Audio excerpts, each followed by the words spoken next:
भोवी वडर समाजाला दिलेले अंतर आरक्षण अन्यायकारक आहे। याबाबत सरकारने पुन्हा एकदा पुनर्विचार करावा अशी मागणी राजेश वडर यांनी केली।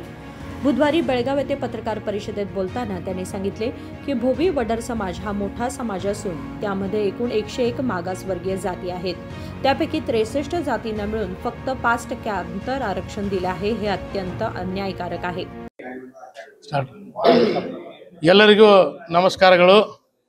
ಇವತ್ತು ಭೋವಿ ಜಿಲ್ಲಾ ವಡರ್ ಸಮಾಜ ಸೋಷಿಯಲ್ ವೆಲ್ಫೇರ್ ಸೊಸೈಟಿ ಬೆಳಗಾವಿ ಇವತ್ತು ನಾವು ಬೆಳಗಾವಿ ಜಿಲ್ಲೆಯಲ್ಲಿ ಪತ್ರಕಾರ ಬಂಧುಗಳನ್ನು ಕರೆಸಿ ನಮ್ಮ ಸಮಾಜಕ್ಕೆ ಆಗಿರತಕ್ಕಂತ ಅನ್ಯಾಯದ ಕುರಿತು ತಮಗೆ ಹೇಳಲಿಕ್ಕೆ ಇವತ್ತು ನಾವೆಲ್ಲರೂ ನಮ್ಮ ಸಮಾಜದ ಮುಖಂಡರು ಜಿಲ್ಲೆಯಲ್ಲಿ ಇರತಕ್ಕಂತ ಎಲ್ಲ ಪ್ರತಿನಿಧಿತ್ವ ವಹಿಸಿರ್ತಕ್ಕಂತ ಎಲ್ಲ ವ್ಯಕ್ತಿಗಳು ಕೂಡ ಇವತ್ತು ಇಲ್ಲಿ ಸೇರಿದ್ದೇವೆ।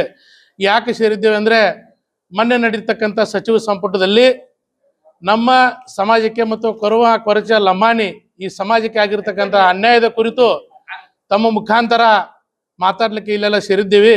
ಯಾಕಂದ್ರೆ ಸನ್ಮಾನ್ಯ ಶ್ರೀ ನ್ಯಾಯಮೂರ್ತಿ ನಾಗಮೋಹನ್ ದಾಸ್ ಅವರು ಕೊಟ್ಟಿರ್ತಕ್ಕಂತ ವರದಿಯನ್ನು ಪರಿಷ್ಕರಣೆ ಮಾಡಿ ತಿರಸ್ಕಾರ ಮಾಡಬೇಕಂತ ನಮ್ಮ ವಿಚಾರ ಇದೆ। ಯಾಕಂದ್ರೆ ಈಗಾಗಲೇ ಮೊದಲು ನಾವು 6% ನಲ್ಲಿ ಎಲ್ಲರೂ ಕೂಡಿದ್ವಿ, ಅದನ್ನು ಕಡಿಮೆ ಮಾಡಿ ಇವತ್ತು 5% ಮಾಡಿದ್ದಾರೆ।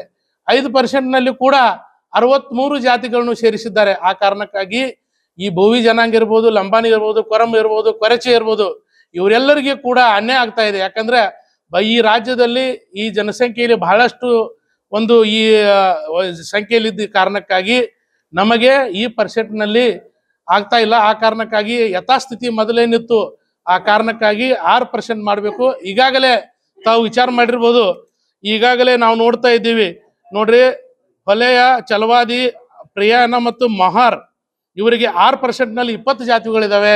ಅದೇ ರೀತಿಯಾಗಿ ಮಾದಿಗೆ ಸಮುದಾಯದಲ್ಲಿ 6% ಕೊಟ್ಟಿದ್ದಾರೆ, ಅವರಲ್ಲಿ ಕೂಡ 18 ಜಾತಿಗಳು ಇವೆ। ಆದರೆ ನಮಗೆ ಮಾತ್ರ 5% ಕೊಟ್ಟು ಅದರಲ್ಲಿ 63 ಉಪಜಾತಿಗಳನ್ನು ಸೇರಿರ್ತಾರೆ। ಇದು ಅನ್ಯಾಯ ಆಗಿದೆ। ಆ ಕಾರಣಕ್ಕಾಗಿ ದಯಾಳುಗಾದ ಮುಖ್ಯಮಂತ್ರಿಗಳಲ್ಲಿ ಹಾಗೂ ನಮ್ಮ ಸಚಿವ ಸಂಪುಟದ ಎಲ್ಲ ಸಹೋದರರಿಗೆ ನಾವು ವಿನಂತಿ ಮಾಡ್ತಾ ಇದ್ದೇವೆ। ಯಾಕಂದ್ರೆ ಮರು ಪರಿಶೀಲನೆ ಆಗಬೇಕು ನಾಗಮೋಹನ್ ದಾಸ್ ಅವರ ವರದಿ ಹಾಗೂ ಈಗಾಗಲೇ ಜಾರಿಗಿರ್ತಕ್ಕಂಥ ಒಳ ಮೀಸಲಾತಿ ತಿರಸ್ಕಾರ ಆಗಬೇಕಂತ ತಮ್ಮ ವಿಚಾರ। ಇಲ್ಲದಿದ್ದಲ್ಲಿ ಒಂದು ಉಗ್ರ ಹೋರಾಟಕ್ಕೆ ಕೂಡ ನಾವೆಲ್ಲರೂ ಸಿದ್ಧರಾಗಿದ್ದೇವೆ। ನಮ್ಮ ಮಹಾಸ್ವಾಮಿಗಳಾಗಿರ್ತಕ್ಕಂಥ ಇಮ್ಮಡಿ ಸಿದ್ದರಾಮೇಶ್ವರ ಮಹಾಸ್ವಾಮಿಗಳ ನೇತೃತ್ವದಲ್ಲಿ ಉಗ್ರ ಹೋರಾಟ ಮಾಡ್ಲಿಕ್ಕೆ ಕೂಡ ಮುಂದಿನ ದಿನಮಾನಗಳಲ್ಲಿ ನಮ್ಮ ಸಮಾಜ ಇರ್ಬೋದು, ಕೊರಮ, ಕೊರಚೆ, ಲಂಬಾಣಿ ಎಲ್ಲ ಸಮುದಾಯದ ಮುಖಂಡರು ಕೂಡ ಇದನ್ನು ತಿರಸ್ಕಾರ ಮಾಡ್ಬೇಕಂತ ವಿಚಾರ ಮಾಡಿಕೊಂಡು ಇವತ್ತು ಕೂಡ ಫ್ರೀಡಂ ಪಾರ್ಕ್ ನಲ್ಲಿ ದೊಡ್ಡ ಪ್ರಮಾಣದ ಒಂದು ಮಹಾ ಆಂದೋಲನ ಇವತ್ತು ಆಗ್ತಾ ಇದೆ। ಅದನ್ನು ಇವತ್ತು ಮುಖ್ಯಮಂತ್ರಿಗಳು ಇರ್ಬೋದು, ಸಚಿವ ಸಂಪುಟದ ಎಲ್ಲ ಸದಸ್ಯರು ವಿನಂತಿ ಪೂರ್ವಕ ನಾವು ಮನವಿ ಮಾಡ್ತಾ ಇದ್ದೀವಿ। ಬೆಳಗಾವಿಯಿಂದ ತಾಬೋಡ್ ಕ್ಯಾಬಿನೆಟ್ ಮೀಟಿಂಗ್ ಕರೆದು ಅದನ್ನು ಪರಿಷ್ಕರಣೆ ಮಾಡಿ ತಿರಸ್ಕಾರ ಮಾಡಬೇಕಂತ ತಮ್ಮ ಮುಖಾಂತರ ನಾವು ಕೇಳ್ತಾ ಇದ್ದೀವಿ।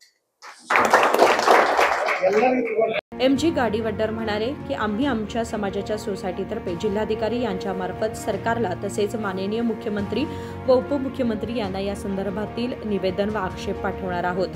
ಬೆಳಗಾವಿ ನಮ್ಮ ಭೋವಿ ಸಮಾಜಕ್ಕೆ ಅನ್ಯಾಯ ಆಗಿದ್ದರಿಂದ ನಾವು ಈಗಾಗಲೇ DC ಅವರಿಗೆ ಮನವಿಯನ್ನು ಕೊಡಬೇಕಾಗಿತ್ತು। ಅದರಿಂದ ನಾವು ಇಲ್ಲಿ ಕೂಡಿದ್ದೀವಿ। ಒಳ ಮೀಸಲಾತಿ ಜಾರಿ ಮಾಡಿದಾರೆ, ಆದ್ರೆ ಭಾಳ ನಮ್ಮ ಸಮಾಜಕ್ಕೆ ಅನ್ಯಾಯ ಮಾಡಿದ್ದಾರೆ। ಇದನ್ನ ಅನ್ಯಾಯ ಮಾಡಿದ್ರೆ ನಾಗಮೋಹನ್ ದಾಸ್ ಅವರು ವಿಚಾರ ಮಾಡಿ ಇದನ್ನ ಕ್ರಮ ತಗೋಬೇಕಾಗಿತ್ತು। ಒಮ್ಮೆ ದಿಢೀರ್ ಅಂತ ಹೇಳಿ ಒಳ ಮೀಸಲಾತಿ ಜಾರಿ ಮಾಡಬಾರ್ದಾಗಿತ್ತು। ಅವರು ಈ ಜಾರಿ ಮಾಡ್ಬೇಕಾದ್ರೆ ಏನಾಗಿದ್ರೆ ಪ್ರತಿಯೊಂದು ಹಳ್ಳಿ, ಪ್ರತಿಯೊಂದು ನಗರ, ಪ್ರತಿಯೊಂದು ವಾರ್ಡ್ಗೆ ಹೋಗಿ ನಮ್ಮ ಸಮಾಜ ಎಲ್ಲೆಲ್ಲೈತಿ ಎಲ್ಲೆಲ್ಲಿಲ್ಲ ಅದು ಕೂಲಂಕಷವಾಗಿ ಚರ್ಚೆ ಮಾಡದೆ ಯಾರೋ ಒಬ್ಬರನ್ನ ಅಲ್ಲಿ ಕಳಿಸಿ ಅದನ್ನ ಇದನ್ನ ಮಾಡಿ ಆ ಸಮಾಜಕ್ಕೆ ಹೆಚ್ಚು ಕೊಡ್ಬೇಕು, ಈ ಸಮಾಜಕ್ಕೆ ಮಾಡಿದ್ದಾರೆ। ಅದಕ್ಕೆ ದಯವಿಟ್ಟು ಈ ತರ ಮಾಡಬಾರ್ದಾಗಿತ್ತು। ಯಾರು ನಾಗಮೋಹನ್ ದಾಸ್ ಅವರು ಮಾಡಬಾರ್ದು। ನಮ್ಮ ಭೋವಿ ಸಮಾಜಕ್ಕೆ ಬಹಳ ಅನ್ಯಾಯ ಆಗೈತಿ। ಮುಂದೆ ಇದೇ ತರ ನಡೀತಂದ್ರೆ ನಮ್ಮೆಲ್ಲ ಸಮಾಜದವರು ಕೂಡ ಉಗ್ರ ಹೋರಾಟ ಮಾಡ್ತೀವಿ ಅಂತ ಹೇಳಿ ಮುಖಾಂತರ ಹೇಳಿಕ್ ಬಯಸ್ತಾ ಇದ್ದೀನಿ। परमण्णा गाडीवड्डर।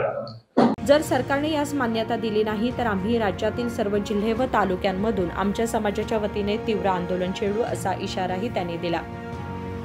संकल्प शिंदे, KMM मराठी, बेळगाव।